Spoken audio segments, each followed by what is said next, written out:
আমাদের আশাপুরের ঘটনা। আজকে একটি ছেলে পারিবারিক গন্ডগোলে নিয়ে সমস্ত আশাপুর গ্রামবাসী এবং জনসাধারণের উদ্দেশ্যে আশাপুর গ্রামবাসীর তরফ থেকে বলা হচ্ছে, আমাদের গ্রামের ছেলে কিরণ সাহাকে যে উদ্দেশ্য প্রণোদিতভাবে বাধা করার চেষ্টা করা হয়েছিল, তার জন্য আমরা আজ রাস্তা অবরোধ করেছিলাম।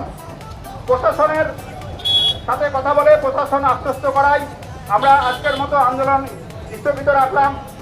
কিন্তু আমাদের ছেলের যদি কোনো ক্ষতি হয় বা অপরাধীকে ছাড়া হয়, তারা আমরা কিন্তু বৃহত্তর আন্দোলনে নামবো। আমরা তখন প্রশাসনকেও ছাড়বো না, অপরাধীকেও ছাড়বো না। বারবার বলছি, আমাদের ছেলের যদি কোনো ক্ষতি হয় বা অপরাধীকে প্রশাসন ছেড়ে দেয়, তাহলে আমরা এর চেয়েও বড় আন্দোলনে নামবো। আজকের মতো আমরা আন্দোলন স্থগিত রাখলাম।